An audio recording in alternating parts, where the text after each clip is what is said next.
Pemirsa, TNI Angkatan Laut kembali menggelar serbuan vaksinasi COVID-19 dosis pertama dan kedua bagi nelayan di tengah laut.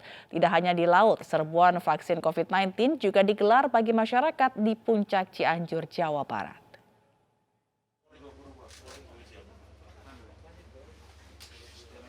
Masyarakat nelayan mengikuti program vaksinasi dosis pertama dan kedua yang digelar oleh Pushidros TNI Angkatan Laut di perairan Teluk Jakarta Jumat pagi. Vaksinasi digelar di KRI Polox 935 agar nelayan yang sedang melaut dapat menerima vaksin tanpa perlu merapat ke darat. Sebanyak 200 dosis vaksin Sinovac dan 100 paket sembako disiapkan TNI Angkatan Laut untuk masyarakat nelayan yang terdampak pandemi COVID-19. Dalam kegiatan vaksinasi ini, Pushidros TNI Angkatan Laut bekerja sama dengan TNI Polri, Puskesmas, dan Dinas Kesehatan. Angkatan Laut tidak henti-hentinya terus melaksanakan serbuan vaksin COVID-19 yang pada kesempatan ini Pushidrosa sebagai penyelenggara melaksanakan serbuan vaksin di perairan Laut Jawa, khususnya di utara Teluk Jakarta, yang menyasar kepada para masyarakat maritim, khususnya bapak-bapak, para nelayan. Sementara serbuan vaksinasi COVID-19 juga digelar TNI Lantamal 3 Jakarta untuk masyarakat di Puncak Cianjur, Jawa Barat.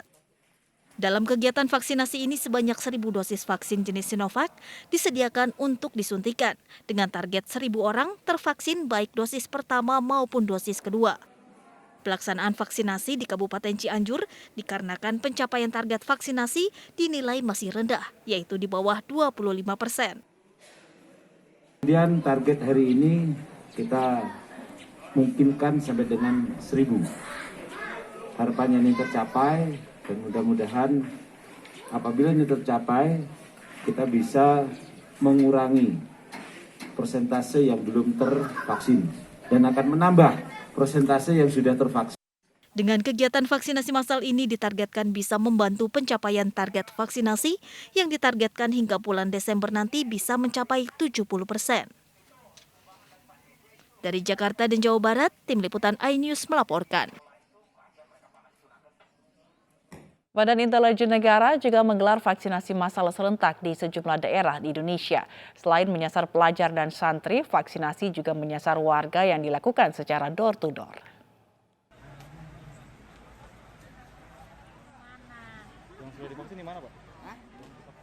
Badan Intelijen Negara Daerah Kalimantan Timur menggelar vaksinasi massal untuk ribuan pelajar yang digelar di SMA Negeri 1 Penajam Pasar Utara. Program vaksinasi pelajar ini disaksikan langsung Presiden Joko Widodo secara virtual yang dilakukan secara serentak di sejumlah kota di Indonesia. Kepala Bin Daerah Kaltim, Brigjen TNI Dani Koswara mengatakan, sebanyak 3.500 dosis vaksin disiapkan khusus untuk pelajar tingkat SMA sederajat. Selain mendorong percepatan pembelajaran, vaksinasi ini juga bertujuan mengutamakan penyelamatan generasi muda Indonesia dengan bisa membentuk herd immunity. Alasan pemerintah kenapa lebih difokuskan kepada anak-anak kita pelajar SMP, SMA, sampai pesantren. Karena kita sehatkan, kita bentuk herd immunity yang ada di wilayah Penajam. Kalau ini sudah terbentuk, insya Allah ke depannya itu tidak akan ada lagi sebaran yang cukup tinggi. Bin Daerah Kaltim juga telah melaksanakan kegiatan vaksinasi di 5 daerah lainnya, yakni Balikpapan, Samarinda, Kutai Kartanegara, dan Bontang.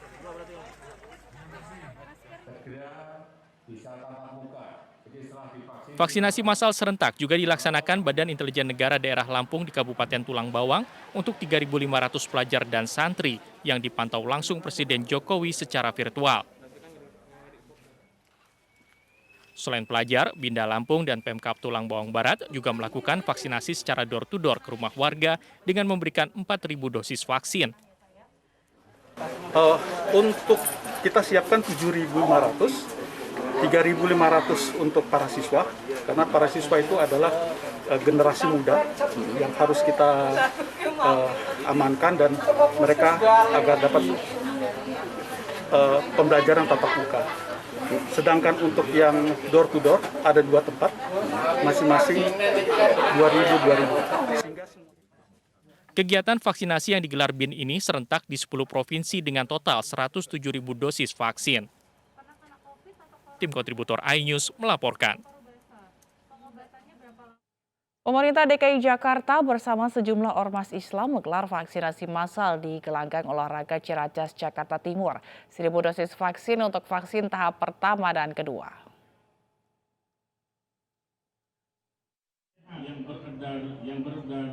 Bertempat di gelanggang olahraga Ciracas, Jakarta Timur, sejumlah ormas Islam berkolaborasi dengan pemerintah DKI menggelar vaksinasi massal.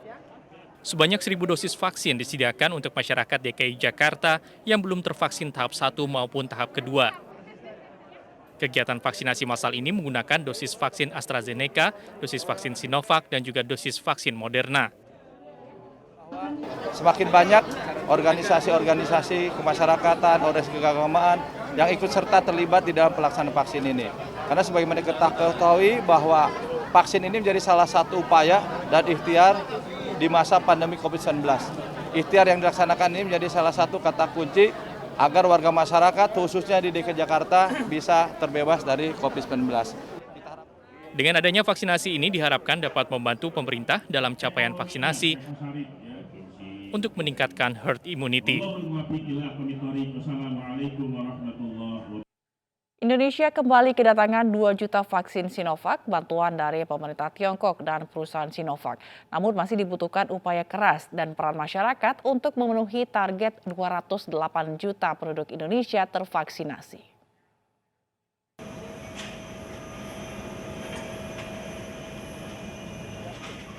Pemerintah Indonesia kembali kedatangan 2 juta vaksin Sinovac asal Tiongkok di Bandara Internasional Soekarno-Hatta, Tangerang, Banten. Kedatangan vaksin tahap 78 ini terdiri dari 1 juta dosis vaksin donasi dari pemerintah Tiongkok. Sedangkan tahap 79 adalah 1 juta dosis vaksin donasi dari perusahaan Sinovac. Perusahaan Sinovac dan Sinopharm telah mengekspor 215 juta dosis vaksin ke Indonesia. Saat ini total vaksin yang ada di Indonesia berjumlah 273.639.790 dosis. Menteri Luar Negeri Retno Marsudi menyampaikan rasa terima kasih dan apresiasi kepada pemerintah Tiongkok, perusahaan Sinovac, dan Red Cross Society China. Mesin diplomasi kita terus bekerja, menjalin kerjasama dalam berbagai bentuk, agar kebutuhan vaksin kita tercukupi. Hari ini telah tiba 1 juta dosis vaksin Sinovac, bantuan pemerintah RRT. Hari ini juga tiba 1 juta dosis vaksin Sinovac, bantuan perusahaan vaksin Sinovac yang diberikan secara gratis. Terima kasih dan penghargaan atas dukungan vaksin yang diberikan, baik oleh pemerintah, RRT, perusahaan Sinovac, dan juga Red Cross Society China. New effort made by the Chinese government to support Indonesia's fight against COVID-19, following the donation of 120 ventilators, 400 oxygen generators, and other relevant medical supplies to the Indonesian government last August. Berkat bantuan vaksin dari sejumlah negara, Indonesia termasuk salah satu negara dengan tingkat capaian vaksinasi tertinggi di dunia. Namun masih dibutuhkan upaya keras dan peran masyarakat untuk memenuhi target 208 juta penduduk Indonesia tervaksinasi. Dari Jakarta, Senjeli Panggabean, iNews melaporkan. Gubernur Jawa Timur, Khofifah Indar Parawansa membantah adanya klaster sekolah tatap muka di Jawa Timur. Hingga saat ini ia belum mendapatkan laporan adanya klaster tersebut. Terkonfirmasi ke saya, insya Allah semua berjalan lancar. Karena saya ini rapat koordinasinya dengan Dinas Pendidikan Kabupaten Kota juga kita sampling, meskipun SMA SMK dalam koordinasi provinsi, tetapi karena secara administratif dia berada di wilayah Kepala Dinas Pendidikan Kabupaten Kota, itu juga kita ajak koordinasi. Pemprov DKI juga tidak menemukan adanya klaster COVID-19 di sekolah selama PTM berlangsung. Sebelumnya, dalam data survei Kemendikbud menyebutkan ada 25 klaster PTM di Jakarta.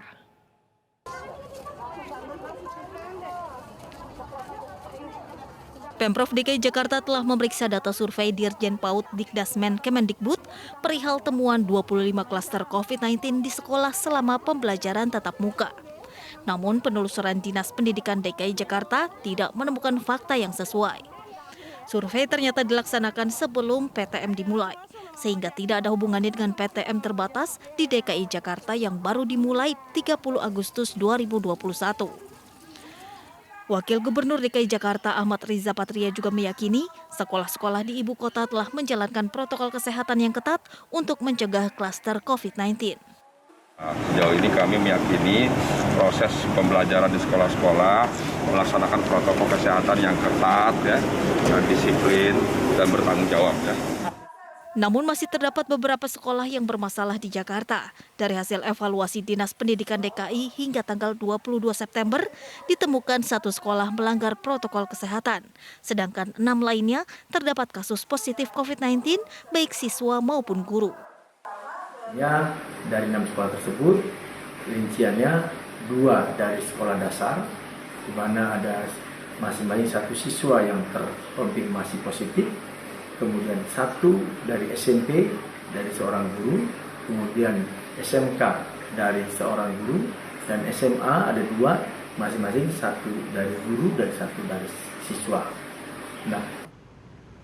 Dinas Pendidikan DKI menutup sekolah-sekolah yang terdapat kasus COVID-19 selama 3 hari untuk tracing dan penyemprotan disinfektan. Sementara agar mencegah terbentuknya klaster sekolah, keluarga dan lingkungan sekolah diharapkan memantau penerapan protokol kesehatan para siswa. Dari Jakarta, Tim Liputan iNews melaporkan. Sentra-sentra vaksinasi kini ramai dikunjungi masyarakat. Pasalnya, vaksin kini telah menjadi kebutuhan setiap orang untuk menciptakan herd immunity. Bahkan untuk mendapat vaksin, masyarakat rela datang lebih awal. Jeffrey Adiwiguno menjadi salah seorang peserta vaksin di sentra vaksinasi MNC Center Kebun Sirih, Jakarta Pusat. Pria asal Grobogan, Jawa Tengah ini bahkan rela datang jam 7 pagi untuk divaksin. Tujuannya hanya satu, untuk bersama-sama menciptakan herd immunity di tanah air. Kebetulan ada teman yang ngasih tahu ada linknya dari Mr. Aladin gitu, jadi saya coba.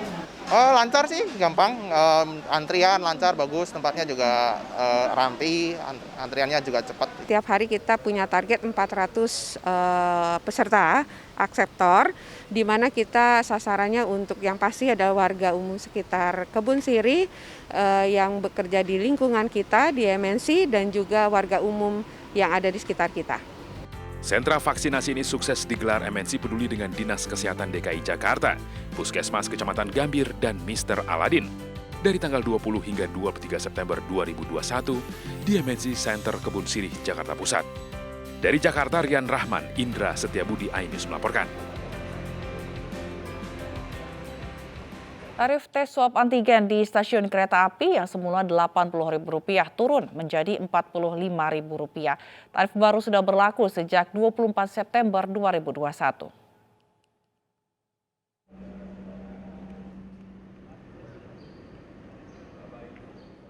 Fasilitas rapid antigen di stasiun diperuntukkan bagi calon penumpang yang ingin melakukan perjalanan jarak jauh. Persyaratannya, calon penumpang wajib menunjukkan sertifikat vaksin minimal dosis pertama sebelum melakukan pembelian tiket yang bisa diakses melalui aplikasi Peduli Lindungi yang bertujuan untuk meminimalisir pemalsuan data. Bagi yang belum divaksin karena alasan kesehatan khusus atau komorbid, wajib membawa surat keterangan dokter resmi dari rumah sakit pemerintah dan telah dinyatakan bahwa yang bersangkutan tidak bisa melakukan vaksinasi. Jadi memang mulai tanggal 24 September 2021 untuk harga layanan antigen di stasiun itu turun menjadi Rp45.000 dari sebelumnya harganya sekitar Rp85.000. Memang layanan ini diadakan di stasiun untuk merupakan bentuk peningkatan pelayanan ya, untuk dapat membantu memenuhi persyaratan bagi pengguna yang memang harus berangkat menggunakan KA di masa pandemi ini dan harus memenuhi memenuhi protokol kesehatan, persyaratannya salah satunya antigen atau PCR dengan hasil negatif seperti itu. Saat membantu masyarakat, kan dari 85.000 ya jadi 45.000 tuh sangat membantu sih. Anak usia di bawah 12 tahun masih belum diizinkan melakukan perjalanan kereta api karena alasan kesehatan. Penumpang diminta selalu mematuhi protokol kesehatan untuk menghindari penularan virus COVID-19. Dari Jakarta, Nata Arman, Ahmad Muharlin, iNews melaporkan. UMKM termasuk yang paling terdampak pada pandemi COVID-19. Berbagai usaha dilakukan untuk mendongkrak perekonomian UMKM, salah satunya dengan menggelar festival yang diharapkan memudahkan pemasaran produk.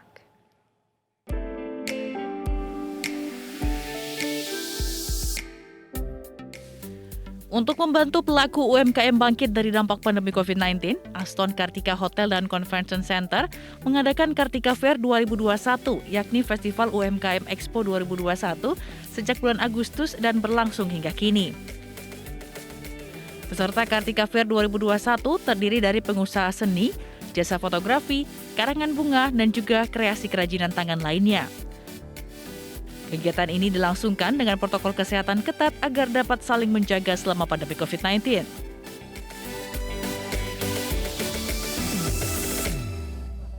Ya kan, dalam situasi seperti ini kami sangat peduli terutama kepada rekan-rekan pengusaha kita yang kecil menengah karena mereka juga berdampak langsung.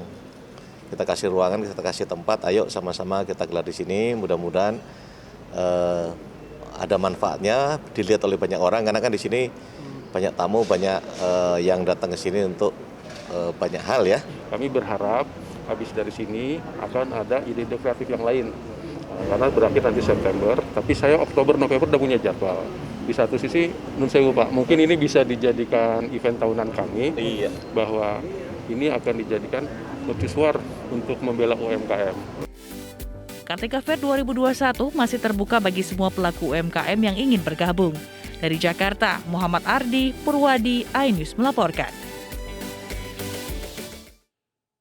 Latihan militer kontra terorisme digelar untuk negara-negara anggota Organisasi Kerjasama Shanghai. Selengkapnya sesaat lagi.